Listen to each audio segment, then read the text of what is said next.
Boa noite, pessoal. Sejam bem-vindos à nossa live da Unidade 3, nossa aula da Unidade 3, da disciplina de Tecnologias da Informação e da Comunicação aplicadas ao ensino. Nessa aula, nós vamos tratar especificamente sobre as ferramentas digitais e ferramentas de IA aplicadas à pesquisa científica.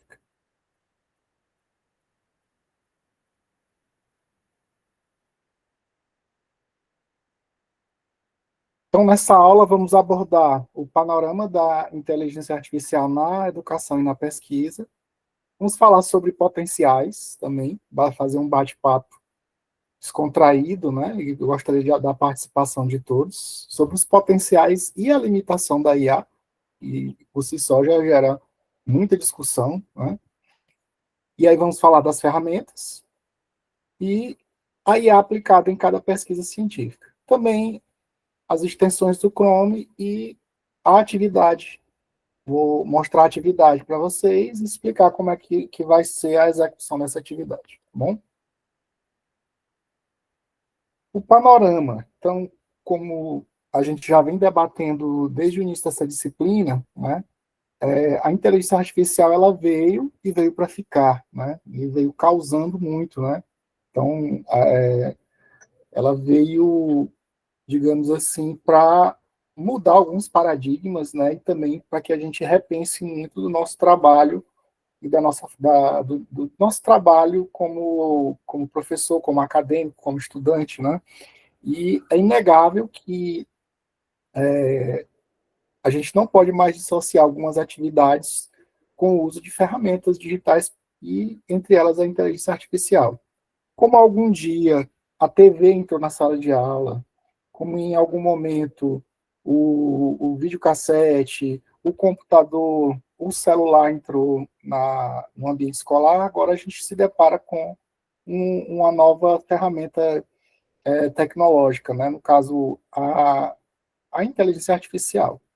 E ela pode ser vista como um apoio, né, ao ensino e também à produção acadêmica, e a gente também pode utilizar como uma personalização, né, para que a gente tenha um dos objetivos que é muito almejado da educação, no ensino-aprendizagem, a essa personalização, essa adaptação e personalização do ensino, e por meio da IA, ela vai auxiliar essa personalização também.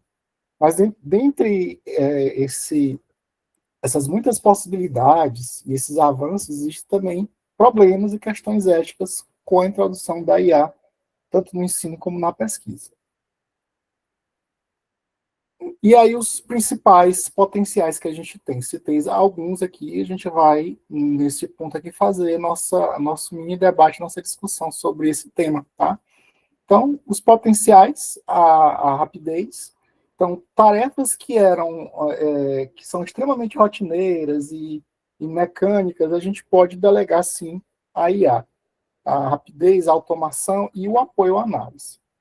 Porém, a gente tem como limitações aí que essa nova ferramenta que é a IA, ela seja utilizada por um viés errado, ao invés do trabalho cognitivo ser feito por nós humanos, a gente delegar isso para um software, que esse software faça por nós. E isso vai gerar uma dependência tecnológica e também vem a questão do plágio, porque a IA tem acesso a um banco de dados imenso na web e em algum momento ele vai fazer o famoso copiar e colar ou colocar referências que não existem ou inventar informações que não existem. E aí a gente cai aí no problema aí da limitação e dos problemas que a gente tem na IA. Tá? Não estava passando para vocês, né, pessoal? Confirmem aí os slides. Estava no primeiro, né? Não está apresentando, não, professor. O slide não Tá na está primeira dando para tela, não para vocês, visualizar né? aqui, não. Sei que era só o meu aqui. Mas não está dando para visualizar, não, professor. Está aparecendo a primeira tela de especialização em ensino de química para vocês? Não, professor, não está aparecendo Não está só aparecendo nada, né? Eu crente que eu estava abafando, né? Deixa eu começar aqui. Só o seu. Deixa eu parar a Só para apresentação. ouvir mesmo. Eu parar de compartilhar e vou compartilhar novamente. Acontece, né? É porque como eu estou só com uma tela na sala que eu estou aqui, nas aulas anteriores eu tinha duas telas, né? Eu ficava vendo vocês e a apresentação. Hoje eu estou só numa tela do notebook. Deixa eu apresentar aqui, me digam se apareceu. Só um momento, que eu fechei lá também.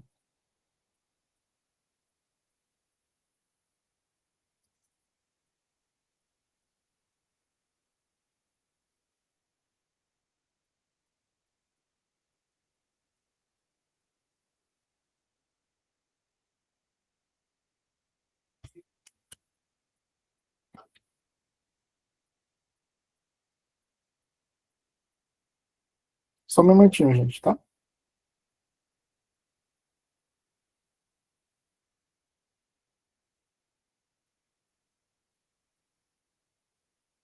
Tá dando um probleminha no compartilhamento de tela. Vou tentar novamente. Apareceu tela para vocês? Sim. Sim. Todo mundo consegue ver, né? Eu vou voltar, né? Porque vai ser gravado. E eu não sei se eu corto a gravação. Eu acho que eu vou fazer o seguinte: eu vou cortar a gravação. Mas não. Eu vou direto. Aí lá na edição eu mexo nisso, tá?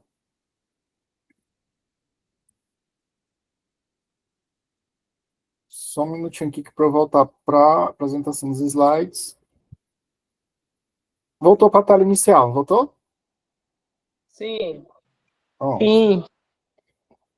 Então, como eu tinha falado e não apareceu para vocês, né? Essa é a nossa aula da unidade 3, hoje a gente vai tratar das ferramentas de IA aplicadas à pesquisa, né? Continua aparecendo, pessoal, para vocês?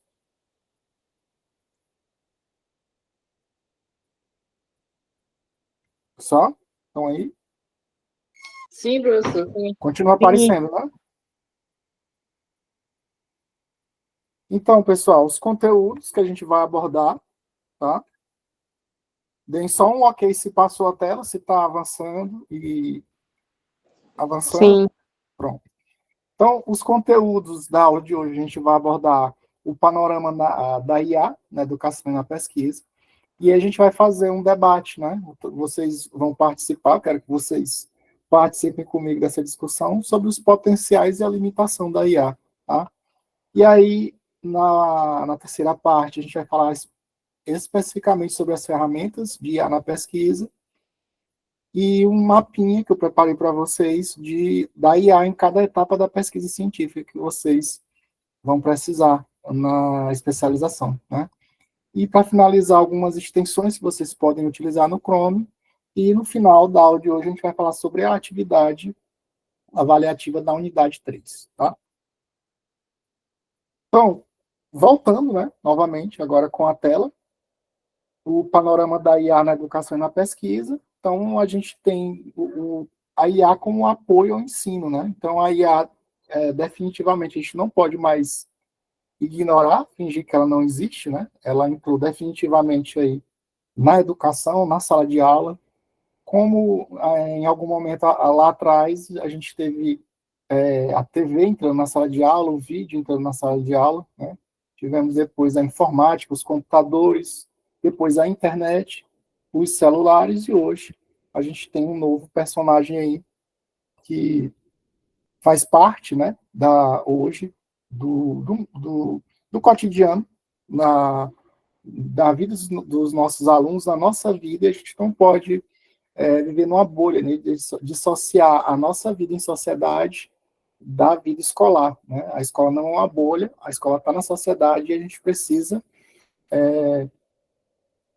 se apropriar e utilizar da melhor forma possível essa nova tecnologia, né, esse software que é a inteligência artificial. E da melhor forma possível, a gente precisa integrar ele na nossa vida acadêmica. Dentre as melhorias que a gente tem, e o potencial que a gente pode usar a nosso favor, é uma tendência à personalização da aprendizagem, ou seja, aquele aprendizado individual, onde cada indivíduo, cada aluno, ele tem a sua forma e o seu ritmo de aprendizagem diferente dos outros. E a IA vai nos ajudar nessa tão almejada personalização do ensino. É um dos potenciais, tá? E também, como discussão, a gente tem potenciais, mas também tem limitações e tem as questões éticas. Então, como potencial, a gente tem a rapidez e a automação daquelas tarefas mecânicas e repetitivas que a gente tem no ensino, tá? E também essas ferramentas elas vão nos ajudar muito no apoio e na análise aí do cotidiano da sala de aula, dos alunos do ensino-aprendizagem. Então, são muitos os potenciais dessa ferramenta. Porém, a gente também tem as limitações. Não só o lado bom, também temos o lado negativo e a questão do uso dessas ferramentas e da ética nesse uso, né? Para que a gente não corra um risco aí de viés tecnológico, de viés da IA, tomando o papel aí de central do ensino, processo de ensino-aprendizagem. Ou seja, a IA usada como ferramenta, como fim, e não como meio. Tá? E, além disso, a dependência tecnológica e também o risco de plágio, onde essas ferramentas têm acesso à web, né, onde tem uma vasta base de dados. Em algum momento, a gente vai ter o risco de plágio e também risco de informação que não existe, risco de referências que não existem, né, informações que não existem. E aí, nesse momento, eu trago para vocês esse debate, né, dessa questão dos potenciais da limitação, e eu queria ouvir a opinião de vocês sobre esse tema.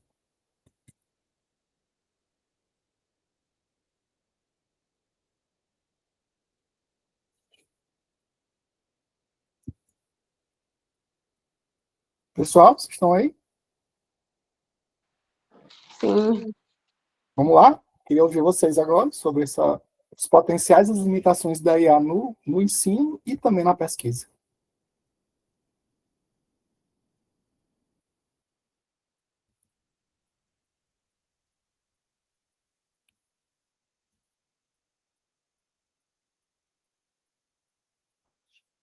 Professor, com relação aos potenciais, né? Como você bem falou, né? A gente consegue tudo que a gente pesquisa com muita rapidez, as informações com muita rapidez, a automação também, mas tudo em excesso, ele nos prejudica, né? Então, o professor que ele adotar hoje a IA, ele tem que ter limite, muito cuidado, né? Tanto por informações erradas, né? Como também por virar uma dependência, né? No caso. Porque, assim, a gente pode estar buscando ideias, dinâmica, metodologia, porque hoje a sala de aula é um desafio, né? Muito grande. O professor que está em sala de aula hoje, ele tem que ser dinâmico, ele tem que trazer algo diferente para que os alunos, né, tenham mais atenção, participação. E a gente consegue essas informações, dependendo dos comandos que se utilizam, né, na IA, a gente consegue trazer esse algo diferente para a sala de aula. Só que aí tem que ter cuidado e limite, não pode estar se esperando demais ou buscando demais, e aí, vou deixar de fazer porque quando eu quiser, eu vou lá no computador, pesquiso na IA e aí eu tenho a resposta. Não é assim, é com limite, né? E eu creio que é isso. Mas, assim, o uso das tecnologias hoje, eles vieram para nos auxiliar, nos dar suporte, porque o professor hoje em dia é muito corrido, né? A gente busca esse algo diferente para levar para a sala de aula.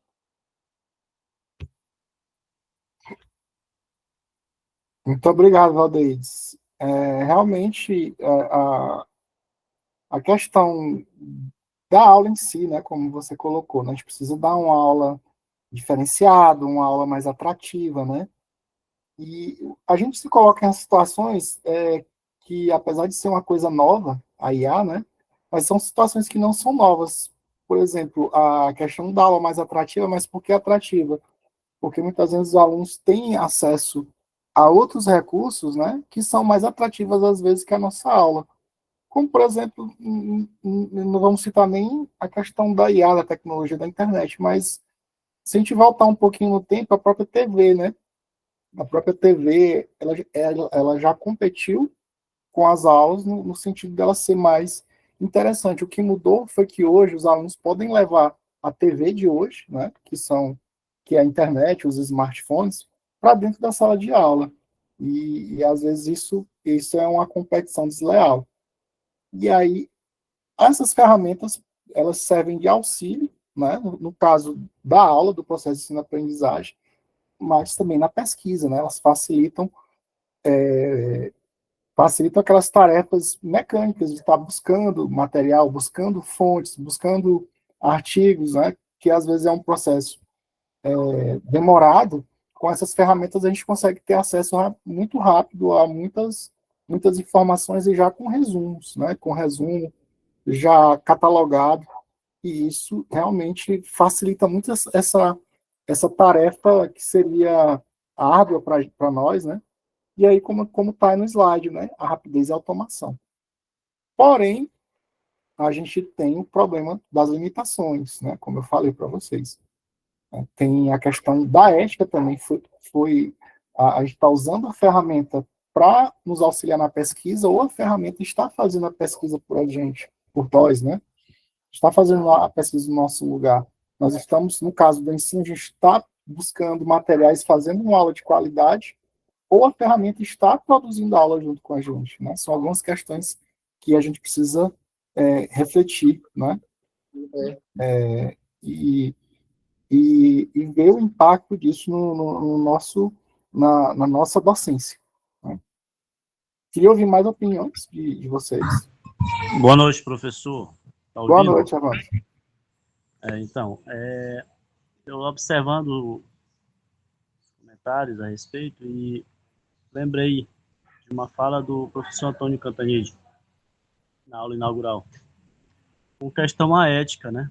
Nós temos que ter em vista muita atenção com relação ao uso das inteligências artificiais pelo fato de tomar o cuidado para poder fazer um filtro, porque a informação ela vem muito rápida e você tem que ter um maior cuidado, principalmente quando se fala de pesquisa, para poder filtrar bem, acompanhar o que foi o resultado da pesquisa, para que realmente consiga ter êxito naquilo que realmente importa.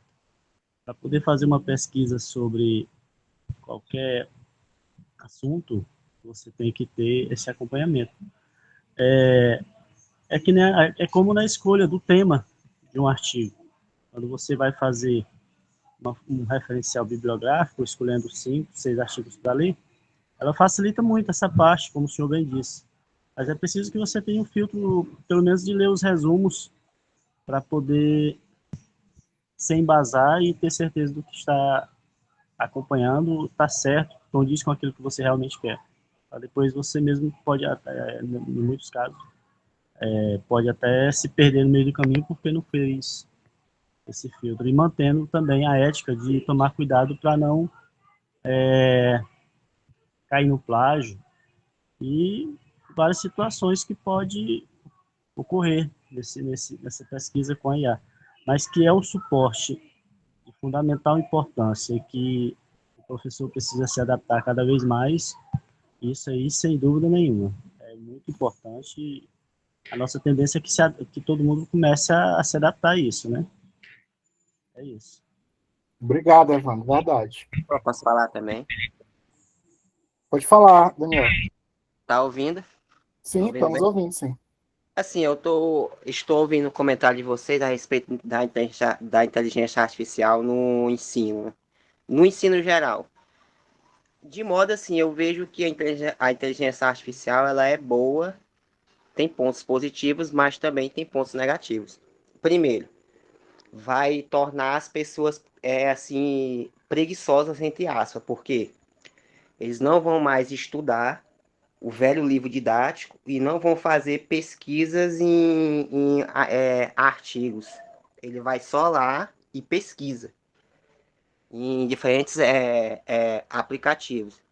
Se você ver também, é questão de resolução de atividades, é o que mais tem nessas lojas aí, na Play Store, aplicativos que resolvem questões.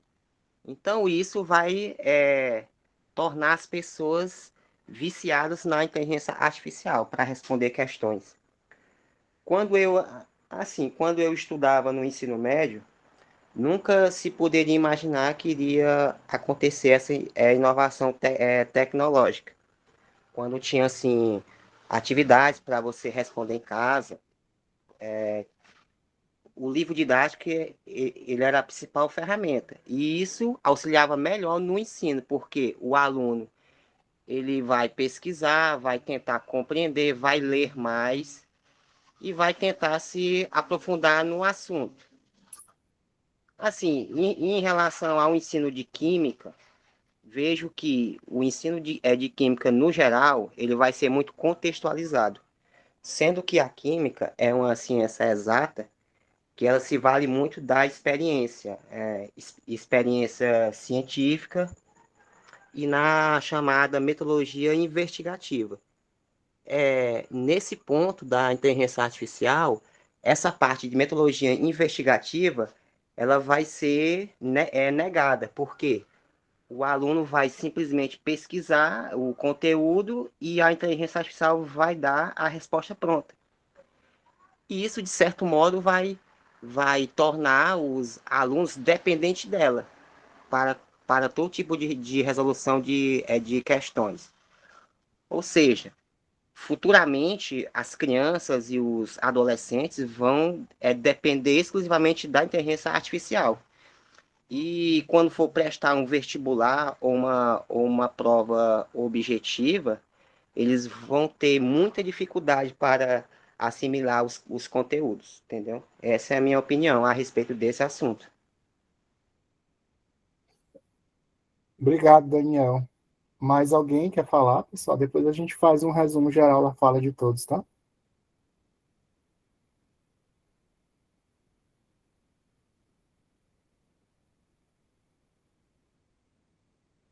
Eu não olhei o chat, tá? Mas deixa eu dar uma olhadinha aqui, mas sintam-se à vontade de falar aqui no microfone, tá?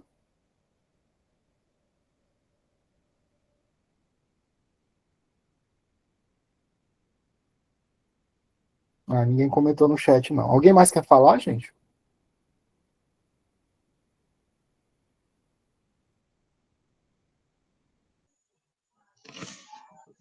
Boa noite.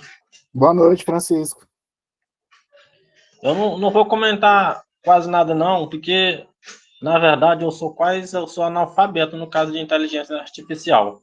Mas só complementando aí o colega aí, eu concordo plenamente aí com a posição dele, viu? Eu penso semelhante a isso. Vai terminar acontecendo isso daí mesmo. O aluno vai ficar muito dependente dessa inteligência artificial que vai se sentir mesmo muita dificuldade quando for fazer alguma prova aí objetiva aí. Só esse ponto de vista mesmo aí. Tá bom, Francisco, obrigado, tá? Mais alguém, gente? Comentar?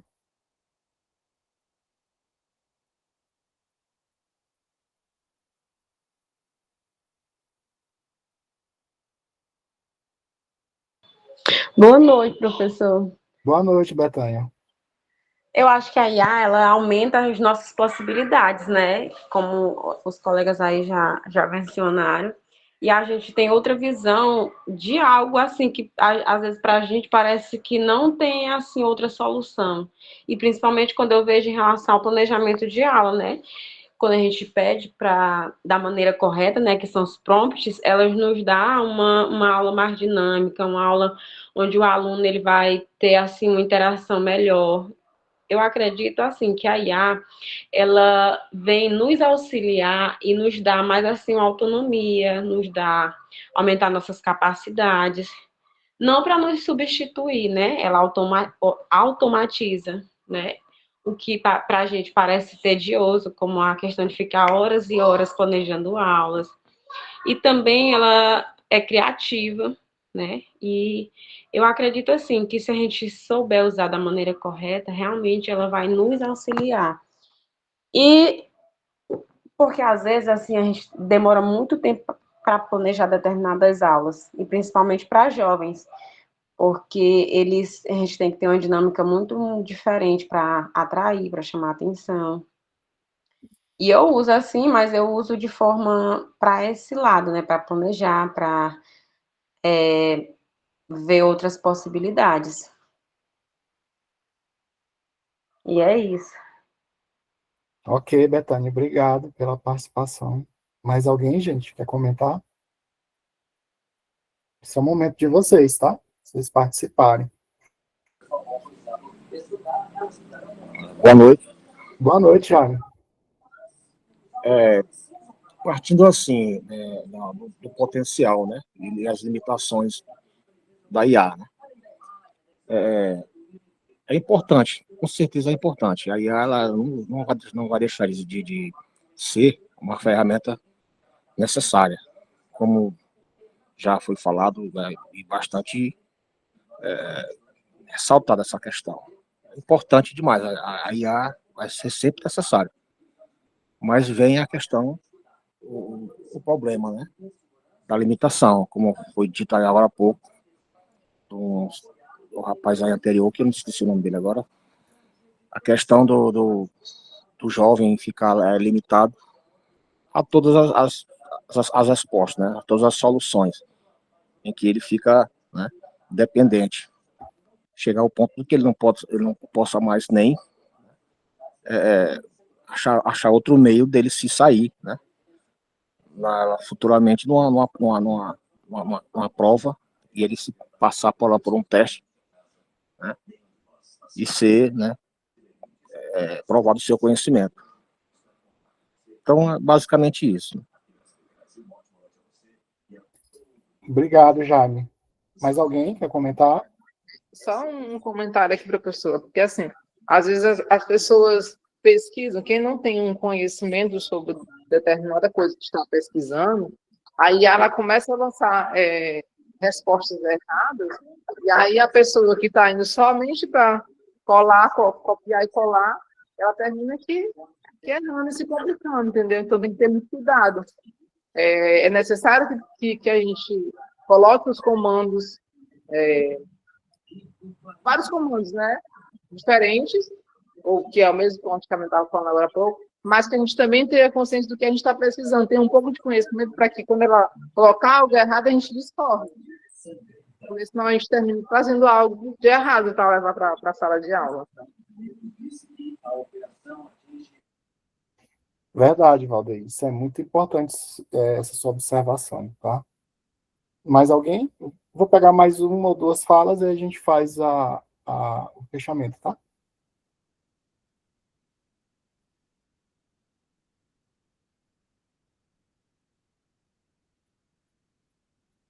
Mais alguém quer comentar, gente?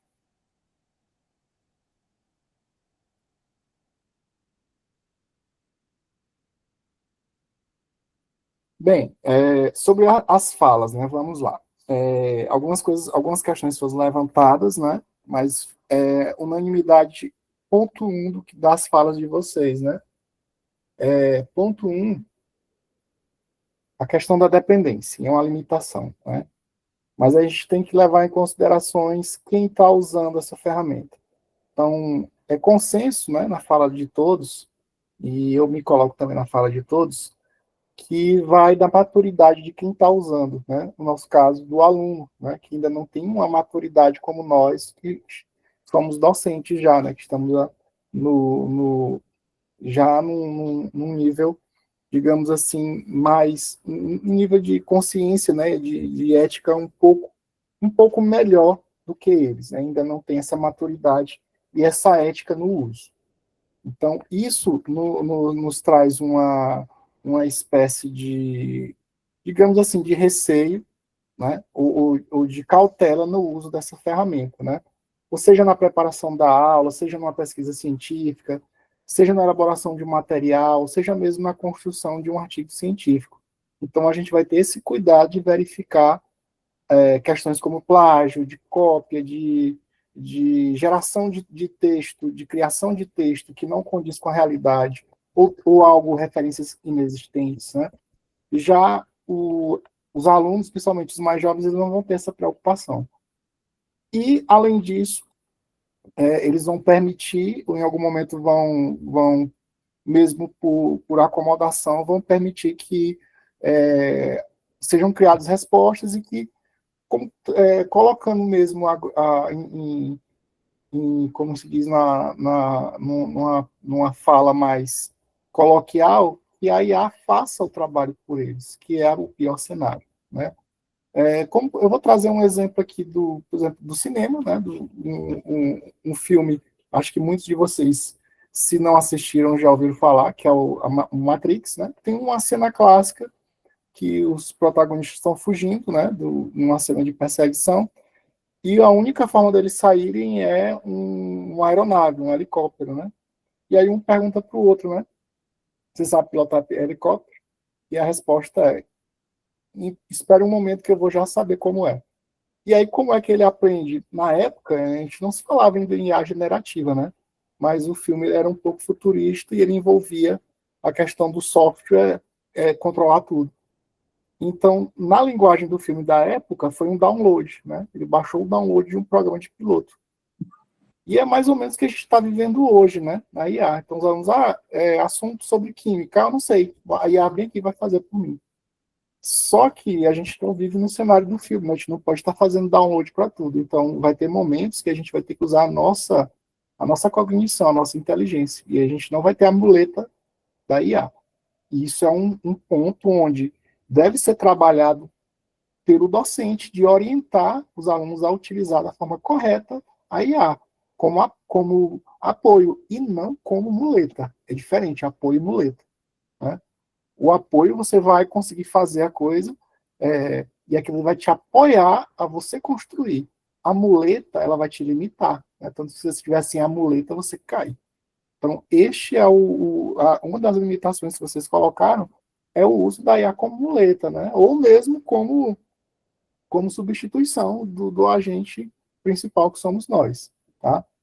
A outra é a gente ter consciência de que a IA ela é uma ferramenta e a gente utilizar a nossa cognição e deixar as tarefas repetitivas, né, e rotineiras para a IA, mas a tarefa cognitiva não. Como, por exemplo, eu vou criar um artigo e quem tem que ter as ideias, buscar o tema, organizar o texto, ler esse texto, somos nós.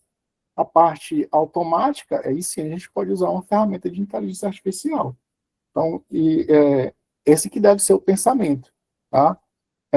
Tem uma fala de um pesquisador que eu estava vendo esses dias, ele falando justamente, a gente chegou nessa discussão já na pesquisa acadêmica, nos programas de pós-graduação, de mestrado, de doutorado, de pós-doc, de uso da IA. E recentemente, se eu não me engano, 1 ou 2 semanas atrás, a Universidade Federal do Ceará, ela baixou uma portaria, né, onde ela regulamenta como que deve ser feito isso na pós-graduação, o uso das ferramentas de IA na pós-graduação e na pesquisa, porque isso já chegou lá, então já chegou artigos científicos feitos inteiros, né,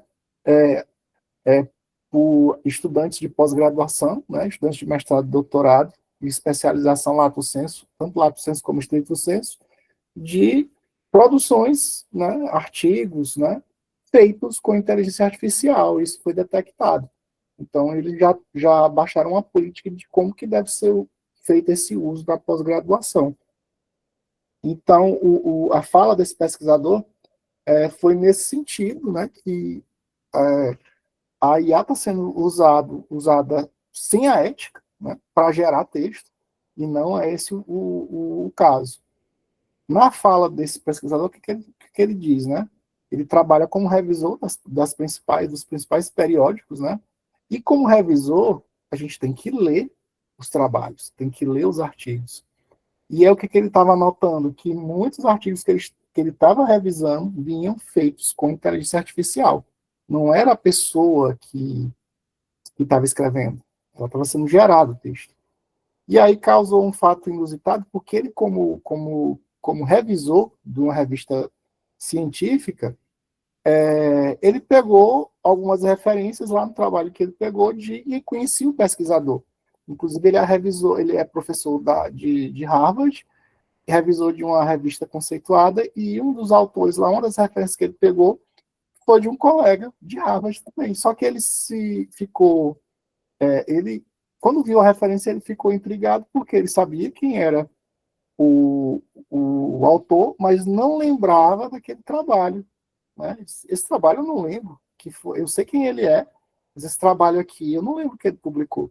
E aí ele ligou para esse colega e ele falou, disse, não, beleza, mas eu não lembro desse trabalho. É claro que você não vai lembrar, porque eu nunca publiquei esse trabalho.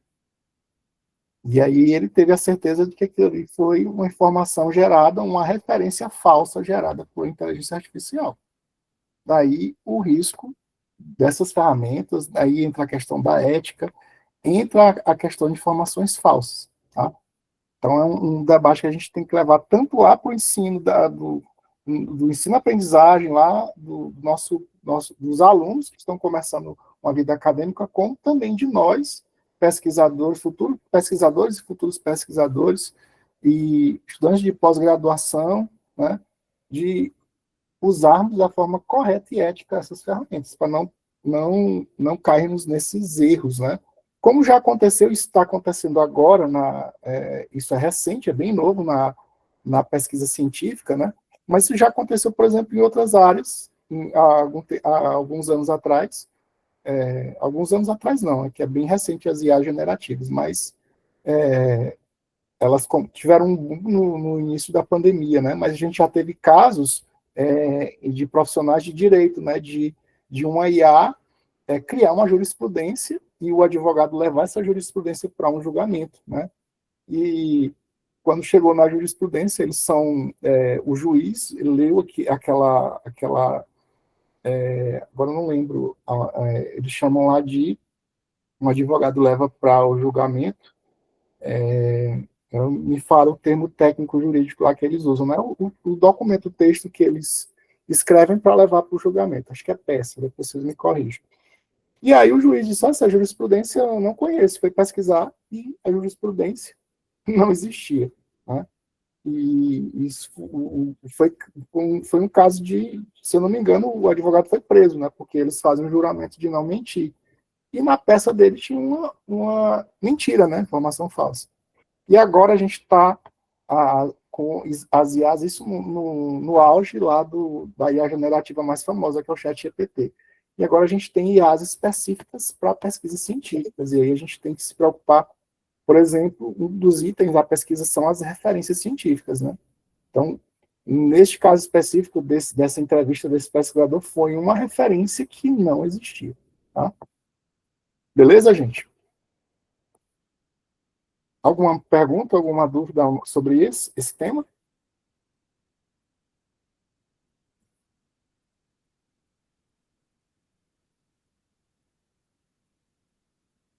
Sim ou não, gente? Se eu me falar ainda, é um tema bem importante, bem relevante. Não, tranquilo. Entendeu? Super entendido, viu? Então vamos lá, pessoal. Próxima etapa são as ferramentas, né? Professor, Então, oi, pode falar. inclusive, existe um programa de detectar o uso de IA. Então, nós inventamos, né, nós humanos, inventamos a IA e também inventamos um programa para detectar até quando aquela pessoa utilizou a IA, como, por exemplo, na elaboração de projetos científicos, como artigos, e a gente utiliza justamente para tentar barrar, né, limitar esse uso da IA. Sim, bem lembrado, Ana. As ferramentas de detecção também. Mas tem uma ferramenta bem mais eficaz que nós mesmos podemos usar, por exemplo, com nossos alunos, né?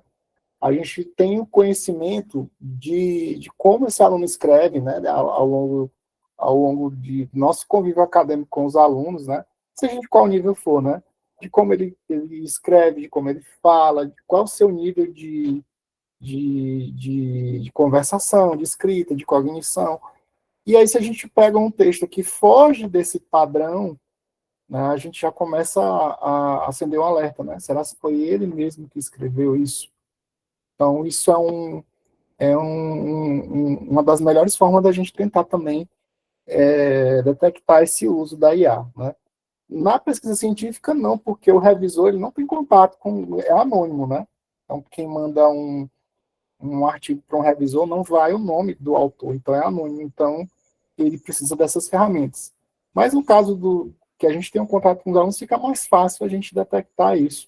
Fugir do padrão está diferente de como ele geralmente escreve, como ele geralmente fala, como ele se comunica, já seria um sinal de alerta. Aí a gente usa também as ferramentas para detectar. Tá? Outro ponto também. Tem outro ponto também. Oi, Daniel, pode falar? Eu estava vendo, né, que, assim, anúncios, né, que você vê muito anúncio na internet a respeito de escrever TCC, escrever tese, escrever pesquisa científica, você escolhe um tema e o software, né, que na verdade a IA, ela escreve o texto, faz a referência e coisa do tipo. Só que isso aí ainda é pior. Existe outro tipo de inteligência que ela reescreve o texto feito por IA e faz uma espécie de reescrita para que os detectores de inteligência artificial não consigam detectar que ele foi feito por um software. Ou seja, assim, a própria IA está se auto-aperfeiçoando para tentar enganar esses programas que conseguem detectar plágio. Sim, Assim, é verdade, é Daniel. algo que é complicado, né? É muito complicado. Eles chamam isso de humanização, tá? Então, e não precisa nem ser uma IA específica, tá? As próprias IA generativas, através do prompt, você consegue fazer isso. E aí dificulta muito a detecção, tá? E tem outro também, professor. Tem outro Como- também, é o tal de. Eu não vou saber falar o nome dele corretamente. É um tal de Skyhub. É Skyhub, é uma coisa assim. Skyhub, isso, E Skyhub. Skyhub é um tipo de site que você consegue baixar qualquer artigo científico, mesmo sem pagar. Não tem aqueles de revistas e periódicos que são pagos, da Cielo, da Science, você consegue baixar qualquer artigo por ele. Aquilo ali é uma espécie de IA também, se você for analisar. Na Porque, verdade, são bases, tá? O que acontece? Eu vou falar sobre isso também, tá? Existem, por exemplo, eu publiquei um artigo científico, né? Existem várias versões desse artigo, né? E existem algumas publicações que você tem acesso gratuito, outras vocês têm acesso pago. E, geralmente, o que fica o link disponível, né? São as revistas pagas, mas eu tenho versões alternativas desse artigo em outras bases que são abertas. E aí, alguma dessas ferramentas eu não vou mostrar esse, tá? Eu vou mostrar outro, que você tem acesso a outras versões em bases abertas, tá? É muito difícil você ter um artigo que ele seja 100% em base paga. Ele sempre vai ter alguma versão em aberto. E, na verdade, eles são buscadores inteligentes que vão nessas bases abertas, tá? É uma forma de auxílio, eu estou precisando de um artigo e eu não estou com acesso de, por exemplo, uma instituição pública, o IFMA, o UFMA, dentro dentro da instituição, a internet da instituição, você tem acesso a essas bases pagas, porque a própria instituição ela já paga e dá acesso gratuito para os alunos, né? Mas se eu estou fora da instituição, né? Estou na minha casa, eu estou em outro local e preciso desse artigo, eu não vou conseguir baixar, porque eu não tenho o link da universidade, né, como acesso pago. E aí existem essas ferramentas que te dão acesso. Eu vou comentar sobre uma delas, né, que é o Connected Papers, tá? Vou mostrar para vocês. E não tem nada de ilegal, tá? Isso é tudo ok, porque esses artigos eles têm versões. Quando o Connected, por exemplo, Connected Papers e outras ferramentas, eles não conseguem achar esse artigo, né, a versão, é porque realmente ele só vai ter na base paga, tá? Beleza? Então, pessoal, próxima parte são as ferramentas. A gente tem o primeiro aí, que é o Deep Search, né? Então, o Deep Search, ele é uma dessas ferramentas que o Daniel citou, para você encontrar artigos científicos, né? E aí, mas que tipo de busca ele faz? Como o próprio nome diz, ele faz uma busca profunda, o Deep Search, ele vai buscar, usando inteligência artificial, para fazer uma busca em todas as bases possíveis, né? Bases pagas e bases gratuitas, e ele vai te devolver, se existir, uma versão daquele paper que você está procurando, né? Daquele determinado assunto, aquele determinado tema, aberto, né? Você vai ter acesso total a esse tema. Então, esse é o Deep Search, tá? Eu vou mudar minha apresentação, porque na verdade, eu vou passar, depois eu vou voltar, para não ficar compartilhando minha tela e voltando. Vou mostrar eles no navegador, essas ferramentas. Então, o Deep Search ele vai fazer essa busca, onde você vai procurar esses artigos em bases científicas, né? Mas e você vai ter versões que são gratuitas, tá? Desse mesmo artigo. O outro é esse cara aí, ó, o Manus AI, né? O Manus AI, como queiram, né? É uma espécie de... Como é que eu poderia falar para vocês? O Manus AI, ele é uma espécie de ChatGPT ou Gemini, só que voltado para bases que você insere nele, tá?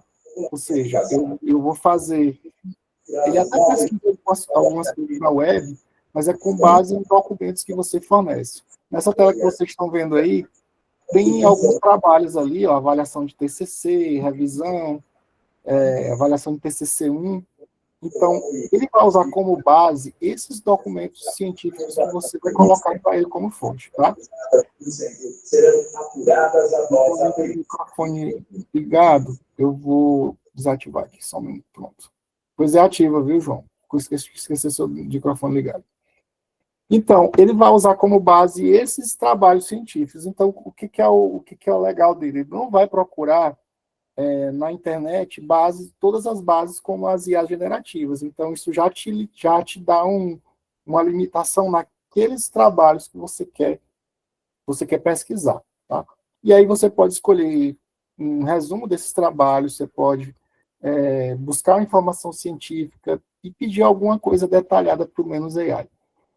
A outra diferença é porque ele tem um conceito que a gente chama na inteligência artificial de agentes inteligentes. O que é isso? É como se ele tivesse, traduzido em miúdos, é como se fossem várias pessoas colaborando.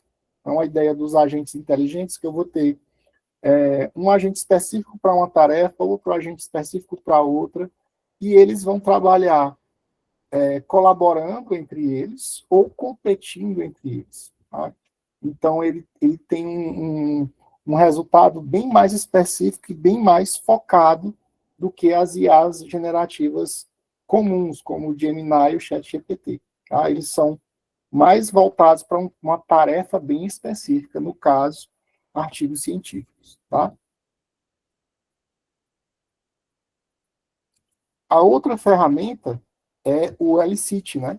Que ele é um assistente de pesquisas, né? Que vai usar a inteligência artificial para ajudar usuários a automatizar fluxos de trabalho de pesquisa, como, por exemplo, a revisão de literatura. O que ele pode fazer também? Ele pode encontrar artigos relevantes, e sem depender de correspondência exata de palavras-chave. Ele pode fazer resumos, né, dos principais pontos do artigo e fazer perguntas e conversar com o artigo, né? Características principais dessa ferramenta, né? Busca automática de artigo científico e organização de evidências e resumos. Tá?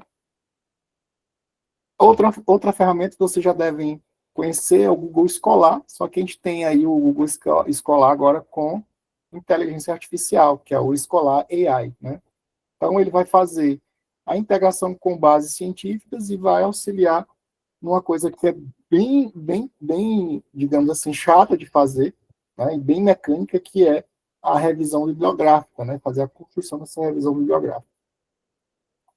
O site, né? Site, ou simplesmente site, ele vai fazer citações de artigos, né? Que é outra tarefa assim que a gente precisa muito cuidado da ABNT, né? De como citar, vai na ABNT, vê se a gente citou correto, se é citação direta, se é citação, se essa citação ela precisa ver qual a norma da ABNT, se ela está feita de forma correta, se não é uma situação, se é uma citação indireta, e ele vai ajudar nessa construção. Bem interessante essa ferramenta, tá?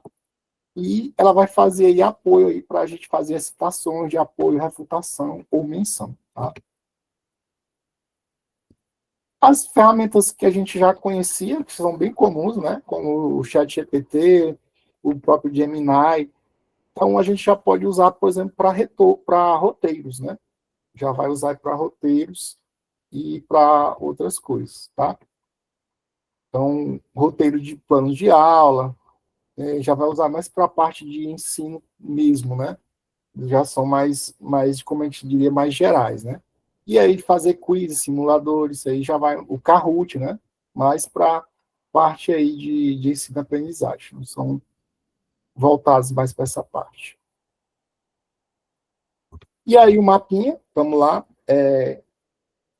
cada etapa da pesquisa, né? Então, artigos relacionados ao meu tema, decidir meu tema de pesquisa, e o que eu vou usar de ferramenta para fazer os meus artigos relacionados, o que alguém fez um trabalho na minha área sobre o meu tema ou parecido com o meu tema que eu posso usar de referência ou de trabalhos relacionados. Então, a gente tem o Connected Papers. Tá? Se eu preciso encontrar lacunas no meu trabalho, né, o que está faltando? Então, o Deep Search, né, que é o Consensus. Se eu preciso extrair informações de artigos, tenho vários artigos para ler e eu preciso extrair informações desses trabalhos, né? Da minha própria base de dados que eu peguei lá nos artigos relacionados. Então, tem o Menos AI e também tem uma ferramenta que eu vou mostrar para vocês, que é o Notebook LM, tá? Fazer fichamento, né? Tem o CSpace e não recomendado, né? Tá aqui, mas com cautela. O ideal é que nós mesmos, a gente escreva, né? Mas a gente sabe que em algum momento alguns dos nossos alunos ou a gente mesmo vai ficar tentado a fazer, é o ChatGPT. Mas, novamente, voltamos à nossa discussão lá do começo da aula, né? Quem que tem que fazer o trabalho? Né? Somos nós, né? Então, a IA generativa, ela não é o pesquisador, ela é um apoio, tá? Beleza? Para finalizar, quem gosta de usar o navegador e não quer instalar as ferramentas, não quer instalar ferramentas no seu computador, tem as extensões do Google Chrome, e a gente tem ferramentas, né, de revisão gramatical, de busca, né, de citações também como extensões do Google Chrome. Tá?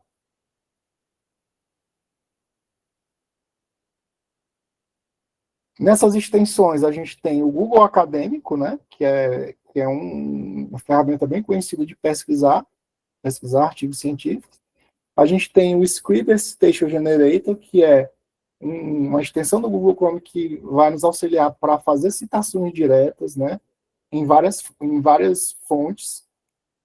Tem o Space Copilot, que vai interagir com os artigos científicos e fazer perguntas e respostas, igual o Notebook LM vai fazer, e igual o Menos AI também vai fazer. Tem o Grammarly para o Google Chrome, que vai fazer a revisão ortográfica do nosso texto, né? E o Paper Panda, que vai fazer a busca de artigos, a busca gratuita de artigos que a gente chama, justamente o que eu esqueci, então, deixa eu voltar aqui, quem falou sobre isso foi o Daniel, né? Que o Daniel falou lá sobre os artigos, né? A gente chama isso, Daniel, de paywalls, tá? O que é o paywalls em pesquisa científica? Paywalls é justamente os artigos que estão atrás desses sites, né? Como por exemplo,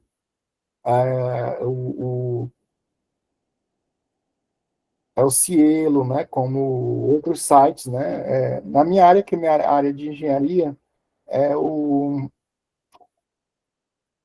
É o Explorer, né? E Explorer, né? O Explorer que é onde eu mais pesquisava na minha época do meu mestrado, né? Então, PubMed, sim, também. Então, Lilacs. essas bases que são pagas, né? A gente chama elas de paywalls, tá? E paywalls porque é uma barreira que nós temos, se a gente não pagar, a gente não baixa o artigo, mas a gente tem, como eu falei para vocês, isso é totalmente legal, tem cópias desses trabalhos em outras bases que são abertas.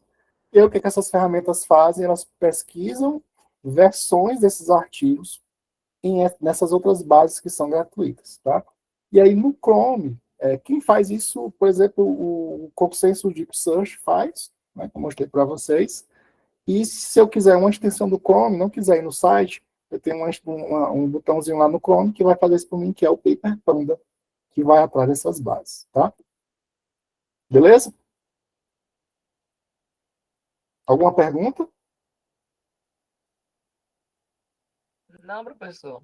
Eu vou mostrar, são muitas ferramentas, eu vou mostrar duas para vocês, tá? E aí a minha dica é que vocês usem, testem essas ferramentas, tá?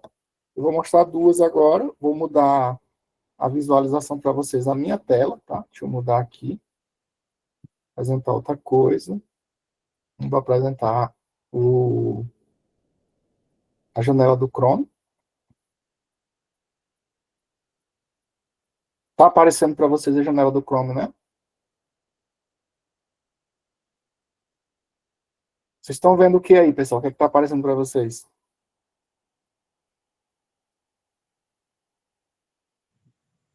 Está aparecendo o notebook. Notebook LM, né?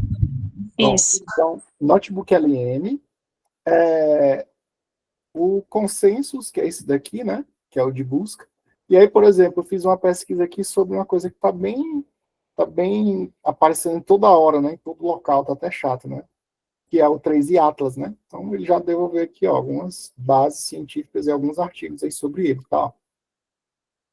Então, Snapshot of a New Interstellar Comet 3i Atlas tem um espectro vermelho aqui, né? Aí já tem artigos científicos aqui sobre isso, tá? E aí, no Consensus aqui, ó, ele vai atrás dessas bases, e aí, por exemplo, eu quero um artigo específico que eu não estou achando, ele está lá no i3 Explorer, ele está lá no Cielo, né? E aí eu não estou na universidade, eu não tenho acesso a esse artigo, então eu vou colocar ele aqui, ó, no Deep Search, tá? Consensus Deep Search. Aí ele é um buscador, só que ele é específico só para artigos científicos, tá? O -AI tá aqui, ó. Eu vou precisar colocar bases nele, tá? Tem aqui a biblioteca. Eu vou deixar ele como tarefa para vocês mexerem no -AI, tá? O que eu falei para vocês, que é o... esse aqui eu vou mostrar daqui a pouco, tá? Que é o Overleaf, tá?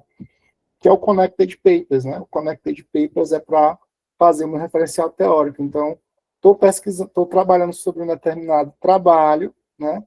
E aí ele mostra um gráfico aqui, ó, o que tem de relacionado. Então, eu vou colocar, por exemplo, eu vou colocar um tema aqui da computação, mas vocês podem colocar da área de vocês, tá? Eu vou colocar IDS, Sistema de Detecção de Intrusão, Intrusion Detection System, para Cloud Computing.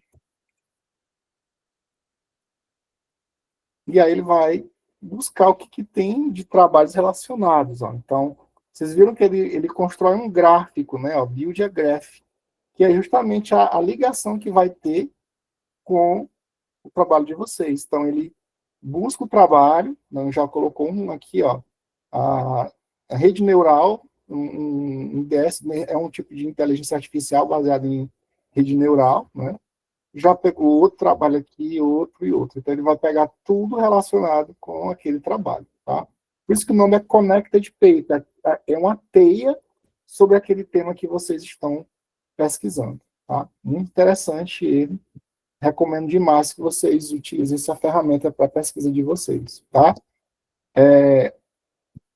Esse carinha aqui, que é o Overleaf, que ele é interessante, né? Ele é uma ferramenta online para vocês utilizarem, não sei se vocês devem conhecer que é o LaTeX, né? Ou LaTeX, que é a pronúncia lá em francês dele, né? Que é para produção de artigos científicos. Então, você coloca as configurações, né? E você já tem a formatação. Isso ajuda bastante lá na construção dos artigos, dos TCCs, tá? Então, aqui, por exemplo, eu tenho já de um dos meus alunos que está fazendo TCC agora, eu vou abrir aqui, que é do Kainan, né? Que eu estou revisando o TCC dele.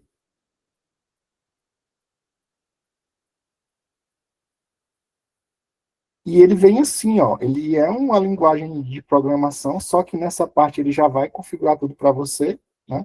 Você só vai precisar inserir o conteúdo do seu trabalho e ele já formata, ele já dá o formato do TCC sem você se preocupar em espaçamento, em formatação. Então ele já configura, isso aqui você insere os dados aqui, por exemplo, o Kainan, ele colocou os dados aqui nessa parte, vocês estão vendo aqui, ó, que é o Code Editor, né? Então, botou os dados do trabalho dele, conteúdo aqui, tá? E aqui do lado tem a visualização de como que vai ser o resultado, ó, que ele não se preocupa com formatação. Ele já coloca os dados, quando ele configura aqui, ele já configura com a ABNT, né? Então já dá espaçamento, formato de título, formato de letra, né? Então já está todo configurado aqui para ele gerar o TCC dele. Então, parte de resumo, abstract, né? Trocando em miúdos, com essa ferramenta, então eu recomendo para vocês. E tem templates para TCC, templates para artigos, né? De científicos, inclusive com modelos de revista, ajuda bastante na hora da construção, tá? Overleaf, tá? Nome da ferramenta, tá? E o notebook LM, vamos lá. Como é que ele vai funcionar? É uma IA, literalmente vocês vão conversar com as bases de vocês, com os artigos, né? Então, como é que ele vai funcionar? Onde que é o primeiro passo? Onde é que eu acesso? É uma ferramenta do Google, tá? Então, aqui, ó, na conta do Google de vocês, lá nos quadradinhos, vocês vão lá e vão procurar aqui, ó, por Notebook LM. Já está disponível para todo mundo que tem uma conta do Google, tá? Notebook LM. E aí ele vai aqui, ó, vocês vão criar um novo notebook. O que vocês precisam fazer? As bases. Eu vou colocar aqui como exemplo 2 TCCs aqui que eu estou de alunos, um aluno que eu passei da banca e outro que estava orientando. Deixa eu colocar aqui TCCs, pra vocês verem como funciona. Vou botar da Maria Francisca e vou colocar, deixa eu ver de quem mais aqui, deixa eu botar do Caimão, deixa eu ver. Do Bruno, pronto. Esse vai os dois aqui de uma vez. Pronto, foi os dois. Então, onde que ele vai pesquisar? Ele vai pesquisar nesses documentos. Tá? Ele não vai fazer pesquisa fora na internet, ele não vai pegar uma informação que não exista, tá?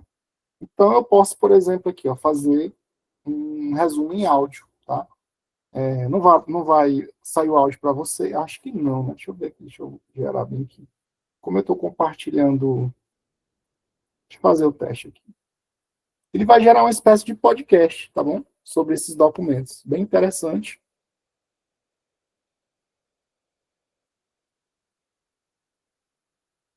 Ver se ele gera aqui. Além do resumo em áudio, são operações já bem formatadas, você pode dizer aqui o que você quer, né? Por exemplo, eu quero saber qual o que trata os dois documentos, tá? Conversar mesmo com essa base. Então, igual vocês fazem com o ChatGPT, né? E o Gemini, aqui, né? Pronto. Então, do que trata os dois documentos? Aí ele vai falar aqui, ó. Enquanto ele vai gerando ali o resumo em áudio, não sei se vocês vão escutar, tá? Pronto. Então, ele começou aqui, ó, tá?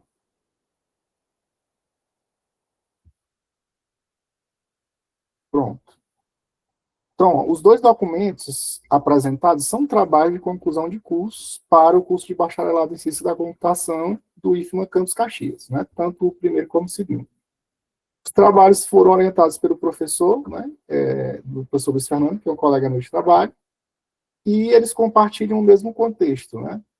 É uma aplicação de redes neurais para correspondência de gráficos, né? O primeiro documento, né? E aí tem os detalhes. Deixa eu ver se foi para o segundo. O segundo é uma ferramenta chamada FinClass, que é para classificação de alunos. Aí ele dá as informações dos 2 trabalhos, tá? Aí você pode fazer, faça um breve resumo sobre o primeiro TCC.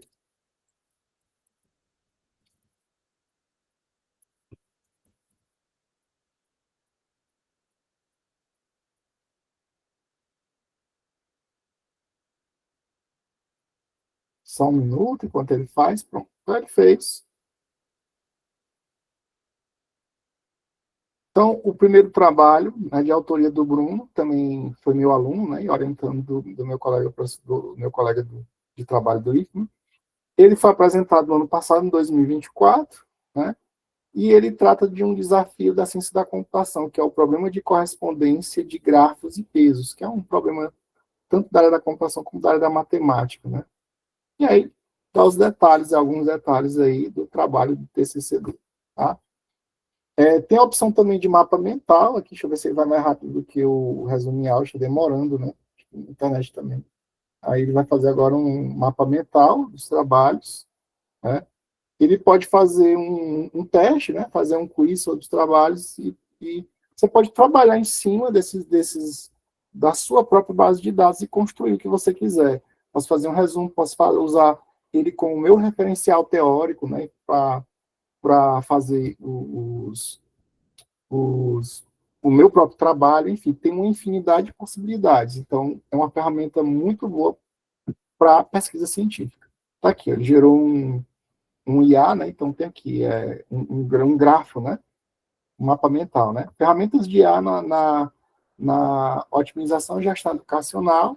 Então, até o FinClass, eu posso abrir mais ele, né? Então, ele tem aqui o objetivo principal, ele vai me dizer qual foi o objetivo: apoiar a gestão acadêmica, né? Promover engajamento estudantil, organizar participação em projetos e eventos, decisões pedagógicas personalizadas, isso lá do trabalho da aluna Maria Francisca. Tá? Metodologia que ela usou no TCC dela, então vamos lá, metodologia. Ela fez coleta de dados, né? Usou o Google Forms para fazer essa coleta de dados. Ela fez armazenamento e organização. De que forma que ela fez isso, esse armazenamento? Ela usou uma planilha do Google Sheets para organizar os dados, usou o Power Query para fazer a transformação e usou a linguagem de programação Python para fazer o tratamento. E aí ela fez a classificação, usou a ferramenta DEX, né, usou lógica condicional para classificar, né, e usou a visualização com a ferramenta chamada Power BI, né. Usou dashboards interativos, usou de filtros, né, e uso de filtros para fazer referências cruzadas. E assim, você pode explorar os trabalhos, né? Aqui é o trabalho um trabalho, aqui é o outro, eu posso recolher tudo aqui. Agora eu quero ver como foi que o Bruno desenvolveu o trabalho dele, né? Qual foi o problema que ele abordou, né? Foi correspondência de grafos, né?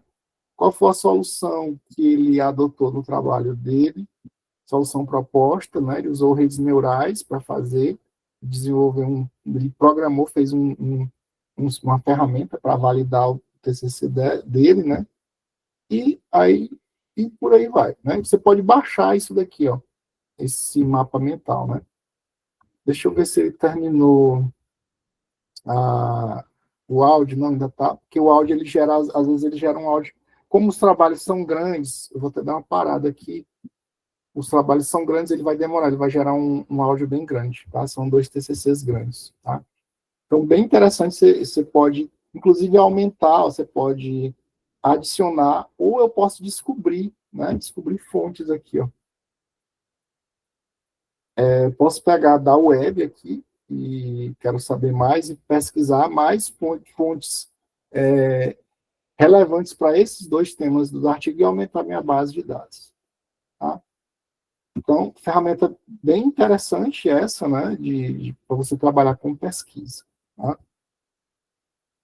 A opinião de vocês, o que vocês acharam das ferramentas?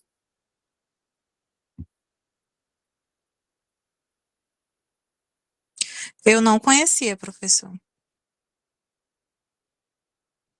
Quem já conhecia o Notebook LM, quem já usou? Essa outra ferramenta, pessoal, que é o Menos AI, que também está lá nos slides, faz a mesma coisa do Notebook LM, tá? A diferença é só como ela faz, tá? O Menos AI, ele faz usa um outro tipo de IA, que são os agentes inteligentes, né? E o Notebook LM, ele usa IA generativa, ele usa o mesmo princípio na verdade, ele usa o Gemini, tá? Ele usa o Gemini, que é o ChatGPT do Google, né? Ele usa uma IA generativa. O Menos AI, ele usa um outro tipo de IA, que são agentes inteligentes, tá? Mas o objetivo é o mesmo, tá?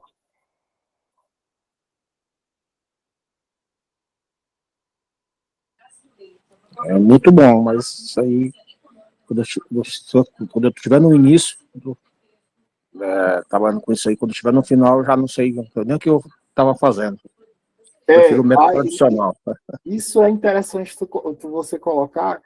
Quem foi o Francisco que falou, foi? O Jair. Ô, Jair, é que eu não estou vendo mais, eu estou agora no slide, né? Mas isso que você colocou é importante porque é muita informação, né? Ele gera muita coisa, né? E aí é um método científico, né? A gente precisa sistematizar o uso das ferramentas, né? E aí, ó, a gente precisa organizar e sistematizar. Igual como a gente está escrevendo nosso TCC ou escrevendo um artigo. Como é que a gente começa? A gente pega um método científico e aplica, não é assim? Porque é um mundo de informações. Então, se a gente começar também a usar essas ferramentas de forma indiscriminada, a gente vai gerar um monte de informação e a gente acaba se perdendo. Então, a gente precisa sistematizar. Uma confusão, né? Uma confusão. É igual a gente começar a pesquisar por conta própria na web, né? Puxa vai lá no Google mesmo, puxa uma pesquisa aqui, puxa outra. Quando a gente vê, a gente está com informação e está... muita coisa se perde, né? Fica desorganizado. Tá? Vamos lá. Questões éticas, né? Da escrita científica, né? Está aparecendo para vocês aí? Então, questões éticas, pessoal. Entender a IA como ferramenta, né? Que a gente está, desde da nossa primeira discussão, entender a IA como ferramenta. As IAs, ou as ferramentas de IA, elas estão disponíveis para serem usadas de forma consciente e como apoio. Elas não vão fazer a pesquisa por nós. Até porque, imagine o seguinte, vocês precisam escrever um trabalho científico, né? Para escrever sobre um assunto, o que é que vocês precisam saber? Ler materiais de alguém que já pesquisou antes de vocês. Lembram lá do Sir Isaac Newton, né? A frase clássica dele, uma das mais usadas na pesquisa científica, né? Quando a gente está começando a pesquisar, a ler, tem essa famosa frase do Isaac Newton, né? Se eu cheguei onde cheguei foi porque eu me apoiei sobre os ombros de gigantes. Então, eu não comecei aquela pesquisa não começou comigo, né? Eu usei uma base atrás de mim, né? Então, que é justamente o que ele fala de ombros de gigantes. Foram os estudiosos, pesquisadores que vieram antes dele. Então, ele vai usar eles como referência, né? Então, a IA vai apenas nos ajudar a fazer essas bases. Ela não vai pesquisar pela gente. Ela não vai escrever pela gente. Até porque, imagine o seguinte, a IA, a melhor IA que exista hoje, com a versão mais avançada, ela não tem a capacidade que nós, humanos, temos de ler um artigo e interpretar. O que ela faz? Ela gera textos com base com base no que ela tem armazenado no seu banco de dados. Ela não tem a capacidade que nós temos de pegar um texto, ler esse texto e interpretar. Essa capacidade de interpretação ainda não existe no campo da IA. Tá? Existe dentro dos tipos de IAs um campo de pesquisa, né, que ainda está, que isso ainda é futurista, né, de fazer com que a IA pense, né, com que a IA faça isso que nós humanos fazemos de interpretação. Mas, por mais incrível que elas pareçam, vocês pensem que as IAs, as melhores IAs generativas, elas pensem, elas não pensam. Elas geram texto com base em informações que elas já coletaram. Interpretar, somente nós humanos. Tá? Então, não tem como nenhuma IA ser, por exemplo, revisor de uma revista científica, né, ou de um periódico, porque elas não têm essa capacidade. Tá? Elas vão colocar, escrever de forma diferente, reescrever, mas não vai ter interpretação. Tá? Então,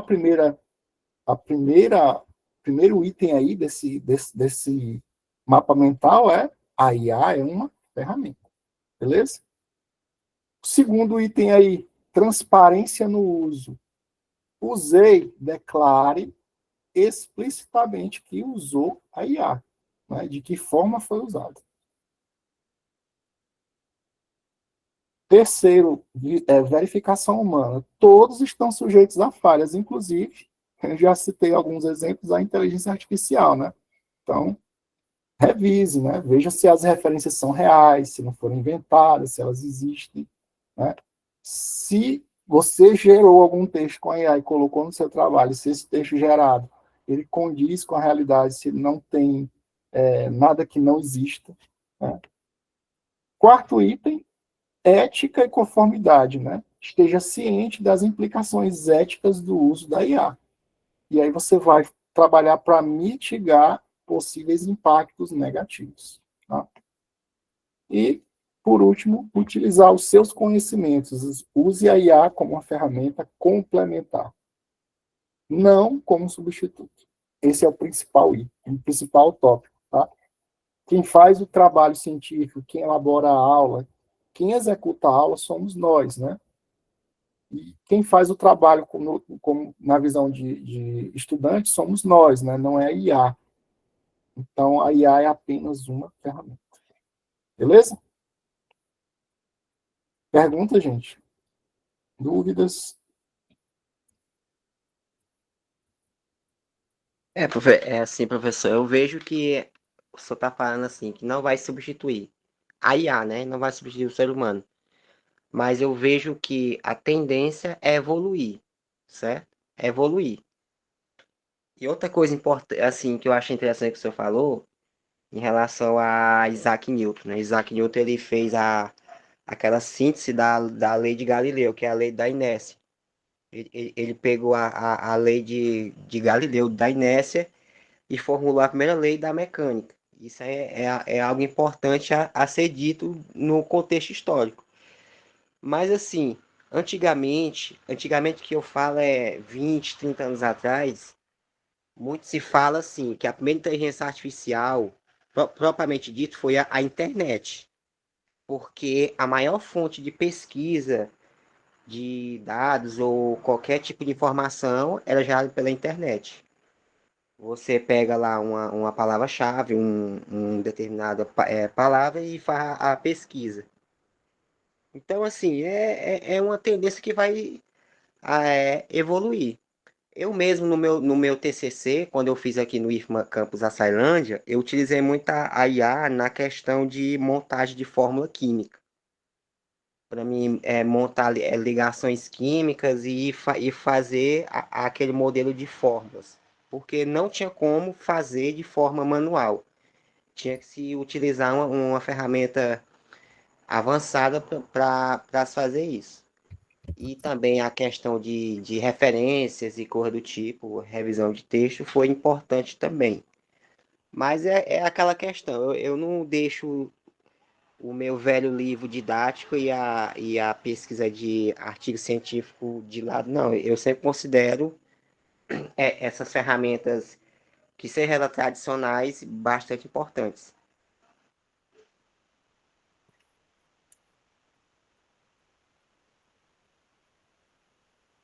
Verdade, Daniel. No caso da IA, o que que... Vamos lá. Quando é que, lá da primeira aula, né? Quando é que surgiu esse termo de inteligência artificial? Surgiu, na verdade, com o Alan Turing, né? Que é um matemático, né?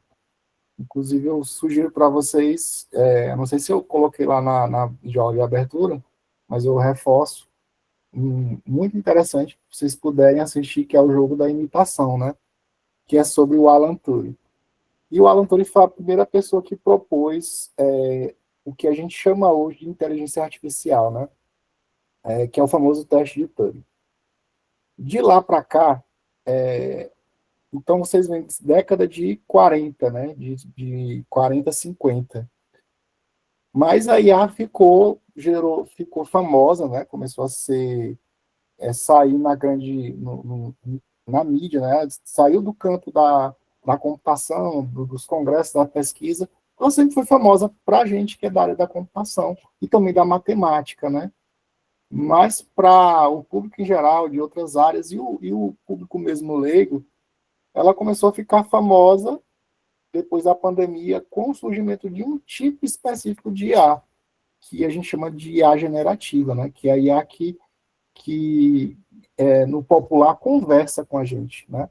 Na verdade, ela não conversa, ela gera textos com base em textos fornecidos. Mas, enfim, é mais famosa como a IA que conversa, né? E por quê? E já existiam IAs muito avançadas antes, né? As IAs deram um boom na década de 90 para os anos 2000, eles avançaram muito em outras áreas, como reconhecimento de imagem, né? Reconhecimento de voz. Mas por que ficou famoso? Porque ela faz uma coisa que assusta todo mundo, né? Ela conversa. E isso que gerou a grande preocupação. Na verdade, ela não conversa, né? Mas, enfim, há controvérsias aí. Mas isso que assustou, porque esse tipo de IA generativa, ela faz algo que é inerente a humanos. Até então, as IAs faziam o quê? Classificação, faziam tarefas repetitivas ou de reconhecimento, como as IAs, e fazem reconhecimento por imagem, né? Faziam muito melhor do que nós humanos, chegaram a um nível muito melhor, mas não chamavam atenção, até que surgiu uma IA que faz algo que chama atenção, que são as IAs generativas, né? Elas conversam, que é uma capacidade humana que a gente tem os famosos chatbots, os robôs que conversam com a gente, e às vezes a gente demora um tempinho para perceber que aquilo não é humano, né? É um chatbot que está conversando com a gente. E isso chamou muita atenção no nível que essas IAs chegaram. Mas por mais que a gente ache, se admire, pense que elas são inteligentes, que elas pensam, elas não pensam, tá? Mas existem alguns ramos dentro dos tipos de inteligência artificial, uma que chama de superinteligência, né? Ou, como é que chama? As IAs, chama ASI, né? Que é superinteligência artificial, né? Que é outro tipo de IA. Essa sim, qual é o tipo de pesquisa? Que ela realmente faça como nós humanos, ela tenha cognição. E esse tipo de pesquisa ele está apenas engatinhando, né? Como algum dia, vocês também, isso é verdade, as IAs generativas elas estavam engatinhando, elas estavam muito longe de estar no nível que elas estão hoje, mas chegaram, né? Então, o futuro ninguém sabe. Né? Lá no teste de Turing, quando ele propôs, o que era o teste de Turing? Era uma máquina e uma pessoa de um lado, de uma parede onde você não poderia ver, e uma outra pessoa. E o teste era que a máquina conversasse com a pessoa e a outra pessoa com essa pessoa que está do outro lado. E essa pessoa não soubesse quem era a máquina e quem era a pessoa, né? Que era, no caso, o computador, né? E esse teste, durante até o surgimento da era generativa, que foi no final da pandemia, né? Foi janeiro de 2021, até janeiro de 2021, esse teste nunca tinha sido quebrado, né? E aí até que as IA generativas chegaram no nível que eu não sabia mais quem era a máquina e quem era o humano que estava conversando comigo. E esse teste de Turing foi quebrado quase 70, se não me engano, 70 anos depois, né? O teste que parecia impossível foi quebrado. Então, a gente também não pode dizer que essas IAs que a gente chama de superinteligência, elas evoluem para isso. E tem outras IAs que é a IA autoconsciente. Essa sim. A IA autoconsciente, que é o outro ramo, né? Ela não só ela criaria ou geraria cognição, como a superinteligência, mas ela faria uma coisa ainda mais assustadora. Ela faria, né? É um ramo de pesquisa e autoconsciente. Ela entenderia não apenas cognição, mas ela entenderia emoções, né? Seria capaz de, além de ter consciência de sua própria existência, ela entender emoções, que a gente chama de um ramo de pesquisa que chama a IA autoconsciente. E essa sim tema de ficção científica, né? Mas existem sim pesquisas nessa área, mas elas estão apenas engatinhando.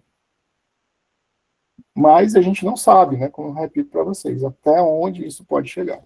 Tá? Beleza? Perguntas, dúvidas? E, pessoal, vamos lá. Se vocês não têm pergunta, eu vou passar para vocês a atividade da unidade 3, tá? E como é que vai ser a proposta, pessoal? Como vocês já viram lá no AVA de vocês, cada unidade, né, tem uma atividade avaliativa. A atividade avaliativa da unidade 3, vocês vão fazer uma pesquisa usando essas ferramentas, tá? E aí eu vou direcionar para a parte de química, né? Vocês vão usar a IA para buscar artigos de química. Com essa IA que vocês vão escolher, depois que vocês usarem essa IA e vão dizer qual foi a IA, como foi o processo, né? Vocês vão detalhar e relacionar esses artigos científicos. Depois, vocês vão gerar um resumo, ou vão fazer, como eu fiz lá, rapidamente, como mostrei para vocês, com o Notebook LM, tá? Gerar um resumo, extrair informações desses artigos usando uma IA. Pode ser o Notebook LM, pode ser o menos AI. Dei duas opções para vocês, tá?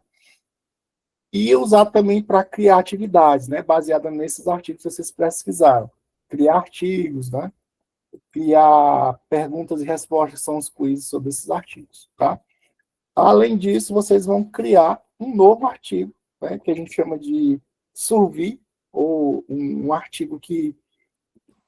Perdão. Um artigo que, baseado no que vocês pesquisaram, vocês criam um artigo que fala de tudo que vocês pesquisaram, tá? São 4 pontos que vocês vão fazer, e aí a gente vai marcar uma nova live onde vocês vão apresentar isso para mim, tá? Além de colocar lá no AVA, na nossa próxima live vocês vão apresentar. Vamos lá, como é que vai funcionar? Cada polo... Perdão, gente, agora minha garganta está quase Desculpa. Está quase nas últimas, vamos chegar lá. Como é que vai funcionar? Eu vou pedir que vocês se organizem em grupos para fazer esse trabalho. Então, cada polo, vocês vão se organizar em 5 grupos, né?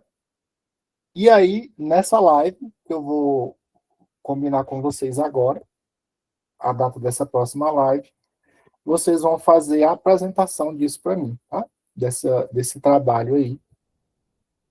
Onde eu vou sortear um grupo por polo, tá? Todo mundo vai fazer, vai colocar lá no AVA, mas na nossa live, um grupo de cada polo apresenta um dos itens aqui, tá? O primeiro, que é usar a IA para buscar os artigos, ou o resumo gerado com a ferramenta, ou o novo artigo, ou o quiz e as atividades aí, tá? Que você gerar. Beleza? Entenderam? Como é que vai funcionar? Professor, eu estou com dúvida. Pode perguntar, Ana. É para que a gente possa apresentar como utilizar a IA numa sala de aula ou é só para apresentar os resultados da nossa pesquisa? Não, os resultados, tá? Não é como se fosse uma aula, é os resultados mesmo. Vocês vão pesquisar, usar a ferramenta, por exemplo, se for o item 1 aqui. Claro que vocês vão fazer tudo, né? Mas na hora de apresentar, vocês vão apresentar apenas um, tá? Então, vamos supor, qual é o seu polo, Ana? Penalva. Pronto, vamos supor, a gente sorteou o polo de Penalva e foi o seu grupo, né? Então, vão ser 5 grupos por polo, aí o seu grupo, sei lá, é o 2. Eu sorteei o 2 de Penalva. E o tema é usar a IA para busca no artigo científico, o artigo de química, né? Então, o que vocês vão apresentar? Qual a ferramenta que vocês escolheram e quais os artigos que vocês encontraram com essa ferramenta? Isso que vocês vão apresentar nessa live. Se for, por exemplo, vocês caírem com o resumo, então, qual foi a ferramenta que vocês usaram e como é que vocês geraram, como é que vocês fizeram para gerar o resumo desses artigos que vocês pesquisaram. Entendeu, Ana? Entendi. Professor, a duração da apresentação vai ser quantos minutos? Pronto. Então, a apresentação, no máximo 15 minutos, tá? Para cada grupo. Entre 5 e 15 minutos. É o tempo suficiente para vocês apresentarem, tá? Ficou claro para todo mundo? Professor, e essa apresentação vai ser aonde? Aqui na live, tá? Vamos usar o Google Meet para fazer essa apresentação. Quando? Isso que a gente vai definir agora, tá? Então, minha proposta para vocês é que essa próxima live a gente vai fazer essa apresentação e essa live também vai ser o fechamento, tá? Vai ser o resumo de toda a disciplina e a apresentação de vocês. Então, minha proposta, deixa eu abrir bem aqui o calendário, ver se eu consigo. Não estou conseguindo abrir o calendário, deixa eu abrir aqui no celular, só um minuto.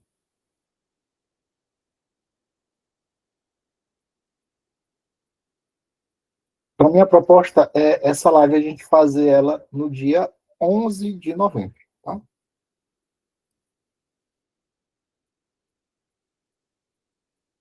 Tudo bem, professor. 11 de novembro, no mesmo horário, 7h19h30, tá? Só em relação aos grupos, né? Você falou que sobre o grupo de Dom Pedro, por exemplo. Aí são 5 grupos de Dom Pedro, né? Isso, porque eu não tenho a noção exata de quantos vocês são em cada polo. Então, eu sugeri 5 grupos que não ficariam nem grupos muito pequenos, nem grupos muito grandes, tá? E aí, vamos supor, uma sugestão, tá? Vamos supor que, qual é o teu grupo já, o teu polo já? Dom Pedro. Que com certeza não é, mas por exemplo, vamos supor que em Dom Pedro tem 15 alunos, com certeza tem mais, né? Mas aí 15 alunos, 5 grupos daria 3 alunos por grupo, né? Então aí vocês poderiam diminuir a quantidade de grupos. Organizam de acordo com a quantidade em cada polo. Então, eu coloquei 5 pensando, por exemplo, em 100 alunos. Se tiver 100 alunos, talvez até mais do que 5 grupos, né? Mas e aí eu vou dar algumas instruções para os tutores de vocês também auxiliarem nessa montagem e na apresentação de vocês, tá? Mas a ideia é que fique um tema para cada polo, tá? O último tema, que é esse da atividade, eles vão gerar duas apresentações, tá? Aí eu vou colocar lá no AVA de vocês, na atividade lá no AVA, as possíveis atividades, aí vão gerar mais apresentações, tá ok? Então, vão ser pelo menos 5 ou 6 apresentações. E aí, eu vou sortear por polo, certo? Então, o ideal é que todos os polos participem dessa live dia 11, tá? Então, marquem aí 11 de novembro, né? A apresentação de vocês, né, para finalizar a atividade do terceiro módulo, tá? Aí o grupo que for sorteado, todos têm que apresentar, ou só um do... A dinâmica é com vocês, tá, do grupo. Vocês escolhem como a melhor forma de vocês apresentarem. Ok. Ok, gente? Perguntas? Dúvidas? Professor, essa aula aqui é porque, assim, a última vez que eu acessei a plataforma, que foi no sábado, até comentei no grupo, né? As nossas aulas anteriores, elas não foram postadas ainda na plataforma, as lives que eu tô falando. Eu E olhei, aí eu olhei hoje, Valdeir, já estão lá, viu? Tá faltando só essa de hoje. pronto. Eu olhei E aí, hoje à tarde, tá? Dei uma conferida lá. se já puder postar logo essa aqui lá, melhor ainda, tá? Isso. Essa atividade, se ela não tiver hoje, mas amanhã ela vai estar lá no ABA, tá? Certo, obrigada. Alguma pergunta, gente? Se não tiverem, obrigado a todos. E bom trabalho, bom trabalho da unidade 3 e até a nossa próxima live, tá? Mais alguém, alguma dúvida? Pode falar, estou aqui ainda. Pensei que o senhor ia fazer o sorteio agora, professor. Não, o sorteio, assim, como é que vai funcionar? Vocês vão se organizar entre vocês, nos polos, né, os grupos, né? E a sugestão são 5 grupos por polo. Pode ser que dê mais, pode ser que dê menos, vai depender da quantidade, né? Mas aí os temas são aqueles, certo? Então, por exemplo, o tema 1, aí eu vou sortear agora qual o polo, e dentro do polo eu sorteio o grupo, entendeu?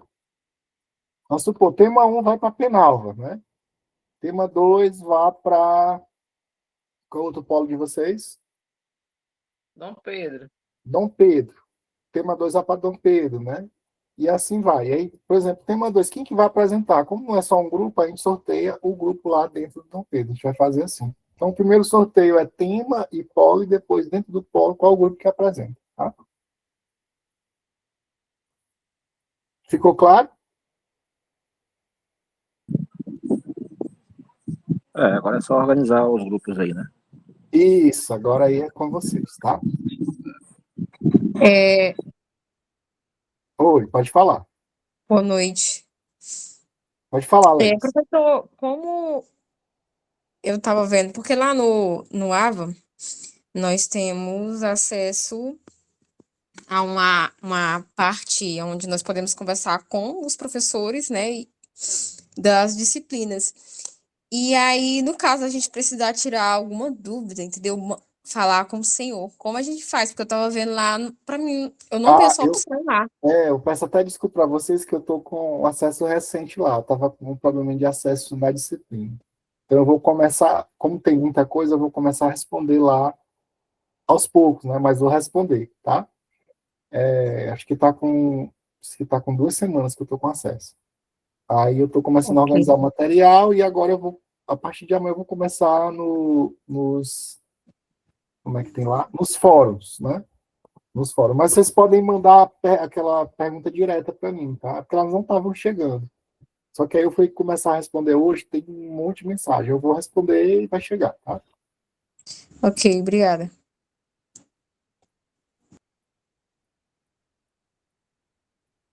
Pessoal, se não tiverem mais perguntas, obrigado e até a nossa próxima aula, tá?